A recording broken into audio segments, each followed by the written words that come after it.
amadinhos! Estamos de volta para o nosso momento de revisão.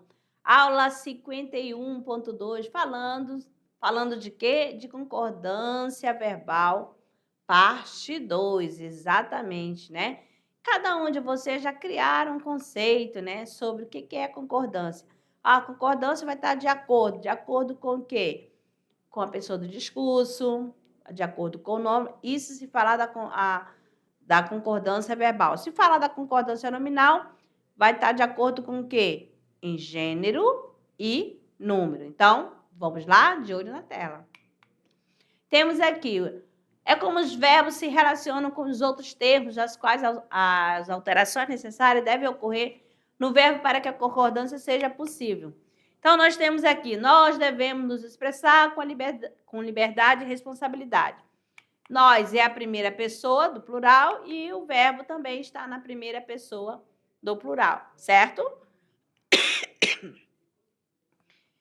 Eu gosto de exprimir minhas opiniões. Eu é a primeira pessoa do singular e gosto também de estar na primeira pessoa do plural, tá certo? O verbo vai concordar, regra geral, com seu sujeito, e número e pessoa.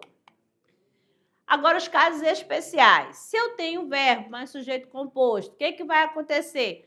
O verbo concorda com o núcleo mais próximo, né? Que nós chamamos de concordância atrativa ou concorda com os dois. Então, aqui para vocês. Veio a aula Pedro e Sara. Por que ficou veio? Porque está fazendo concordância com Pedro, que está mais próximo. Então, aí, a concordância atrativa.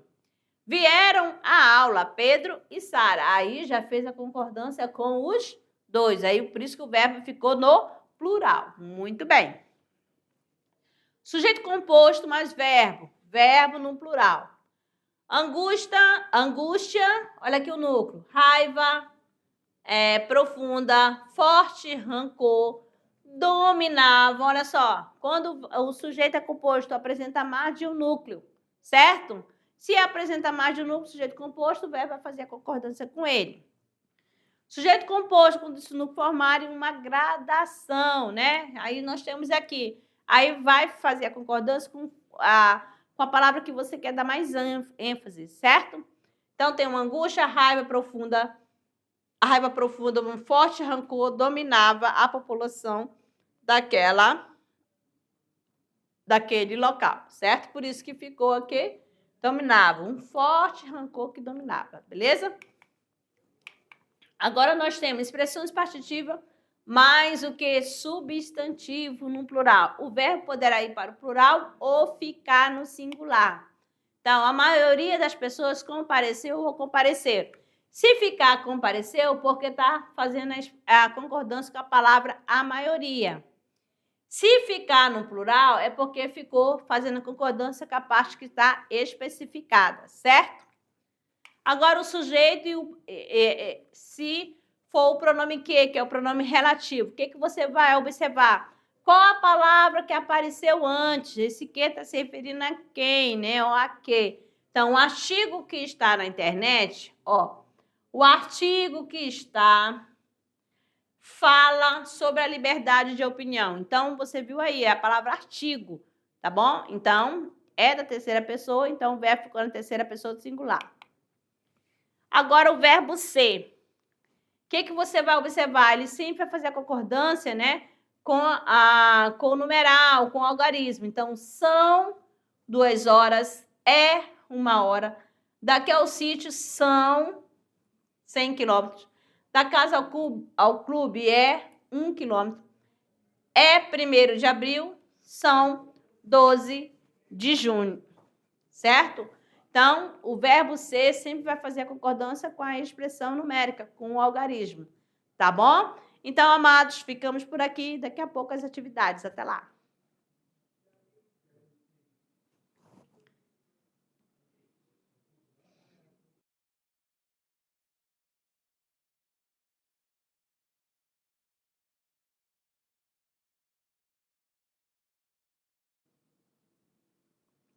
Olá, amadinhos! Chegamos ao Tirando Dúvidas, resolução da atividade de sala.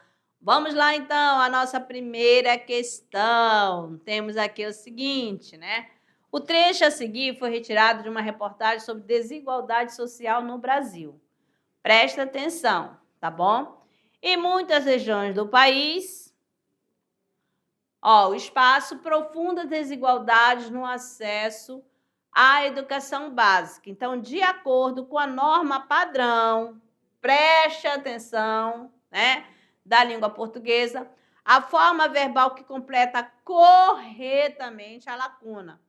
Então, você vai observar qual que vai se encaixar. É havia, haveriam, existem, havia ou haverão. Em muitas regiões do país, haviam, haveriam, existem, havia ou haverão profunda desigualdade ao acesso à educação básica. A, B, C, D, U, E. Nós temos aqui, a letra D, por quê? Em muitas regiões do país havia profunda, né? Haver, no sentido de existir, não tem plural e nem sujeito, tá bom? Então, ele é impessoal, sempre na terceira pessoa do singular, beleza? Na questão 2, você vai assinalar, a alternativa correta, bem básicazinha aqui para vocês, essa atividade. Tratava-se de questões fundamentais. B, comprou-se terrenos no subúrbio. C, precisam-se de datilógrafas. D, reformam-se ternos.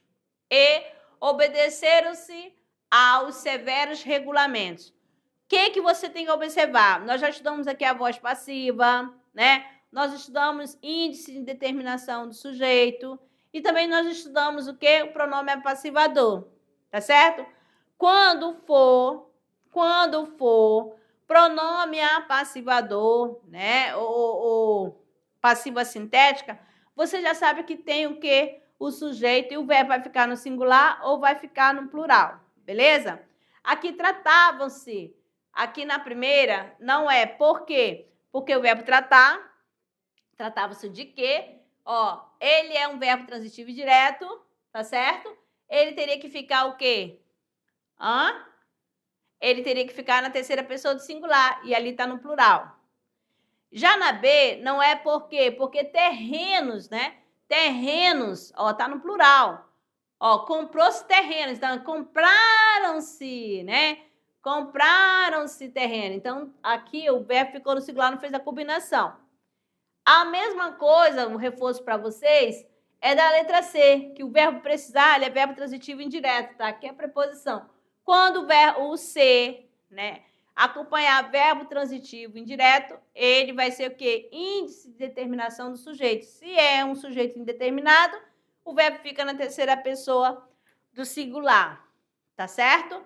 Então, amado, obedecer, aqui, ele também, quem obedece, obedece a alguém, não é mesmo? Então, a alternativa aqui, é a letra D, porque esse se aqui é um pronome apassivador que dá para transformar para a voz passiva analítica, tá certo?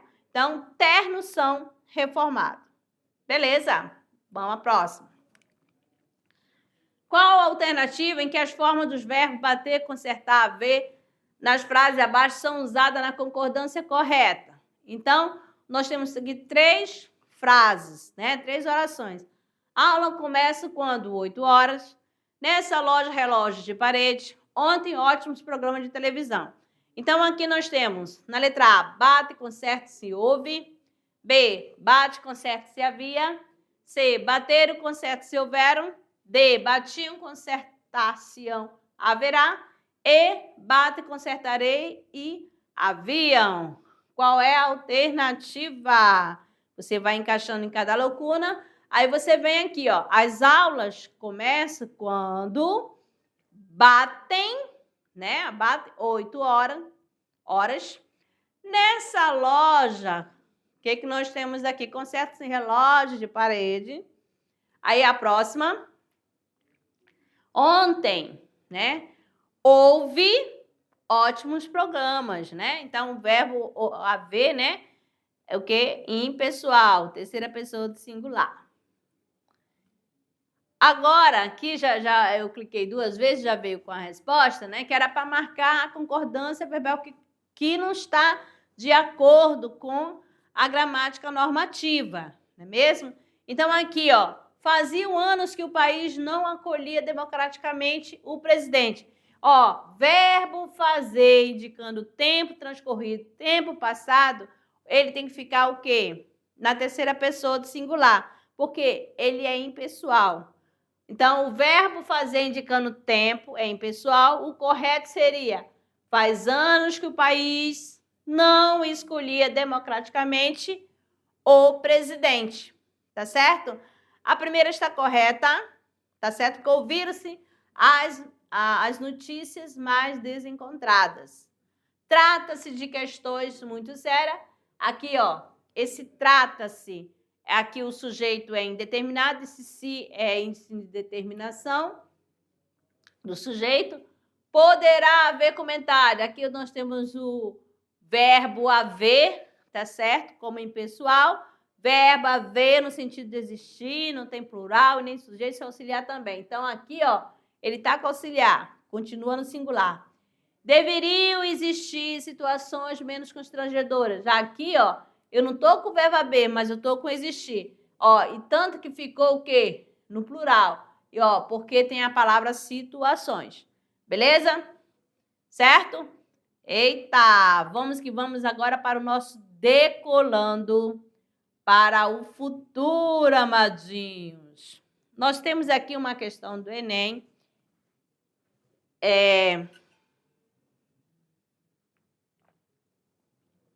Tomando uma aguinha aqui. Declarações das Nações Unidas sobre o Direito dos Povos Indígenas. É um texto adaptado. Os povos indígenas têm o direito de manter, controlar, proteger e desenvolver seu patrimônio cultural, seus conhecimentos do passado, suas expressões culturais e as manifestações de suas ciências, tecnologias e culturas, compreendidos os recursos humanos e genéticos, as sementes, os medicamentos, o conhecimento das propriedades da fauna e da flora, as transmissões orais, as literaturas, os desenhos, os esportes, os jogos e as artes visuais e interpretativas. Vamos lá.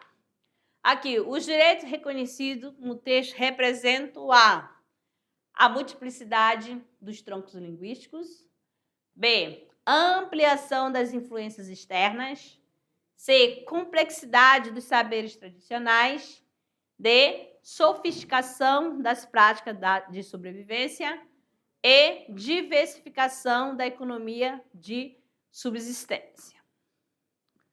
A, B, C, D ou E. Conforme o texto, nós temos aqui a complexidade dos saberes tradicionais, certinho, amados. Terminamos a parte das atividades. Vamos para aquele momento do relaxamento, que é o nosso clube de leitura. Já estamos na unidade 2, certinho? E aqui para vocês, apresentando uma outra versão do cortiço, beleza?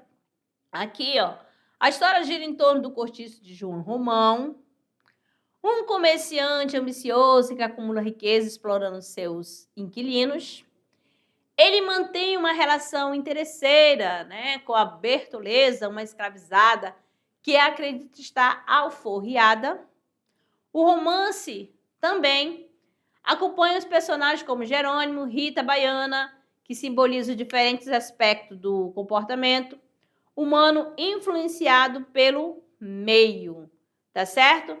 Vocês que já estão no clube de leitura, com certeza vocês já estão preparando, né, o seu cantinho, já estão selecionando parte lá do livro para você conversar no dia do nosso clube. Está acontecendo isso? Sim ou não? Ó, ficou bacana, né? Ficou até bacana a imagem, né? Então, aí para vocês, no dia do nosso clube, vocês vão procurar, buscar quais são as temáticas que estão envolvidas, né, nessa história, nesse enredo, nessa narrativa, né, dessa obra de Aloísio Azevedo. Certinho? Então, estou aguardando. E agora, amadinho, vamos lá para a nossa mensagem. Nós temos aqui: o homem nasceu para aprender tanto quanto a vida lhe permita. Olha só, o homem nasceu para aprender tanto quanto a vida lhe permita. Ou permite, fica a melhor concordância, né? Então, aqui essa citação é de Guimarães Rosa. Então, amados, aqui chegamos ao final da nossa aula, trabalhando a concordância, né, verbal. Vocês observaram aí, né, quando nós temos os verbos, né, que são impessoais, eles sempre ficarão na terceira pessoa. E quais são, né, os verbos impessoais? Aquele que indica o fenômeno da natureza, o verbo haver, no sentido de existir, né? O fazer, indicando o tempo passado. Ó, choveu bastante, ó, choveu, ficou na terceira pessoa do singular. Mas se esse verbo chover aparecer no sentido figurado, não no sentido literal, choveram aplausos. Choveram aplausos, olha aí. Não está no sentido real de chuva, está no sentido figurado, tá certo? Aí sim, aí já não vai ser mais o quê? Impessoal, tá certo? Ele vai ter o quê? Vai ter sujeito, né? Vai ter o plural, ó, choveu o aplauso, ó, o aplauso está no singular, choveram o aplauso, aí está fazendo aí a concordância. Então, esses detalhes que vocês vão ter que começar a observar, tá certo? Concordância verbal, número e pessoa. Número e pessoa? Sim, número e pessoa. Número, singular e plural, pessoa, primeira pessoa e terceira pessoa do discurso. Tá bom, né? Assim? Primeira pessoa do singular, eu. Primeira pessoa do plural, nós. Segunda pessoa do singular, tu. Segunda pessoa do plural, vós. Terceira pessoa do singular, ele ou ela. Terceira pessoa do plural, eles ou elas. Simples assim, tá bom? Então, amados, muito obrigada pela companhia de vocês, pela parceria de vocês, professores presenciais, e até a próxima aula.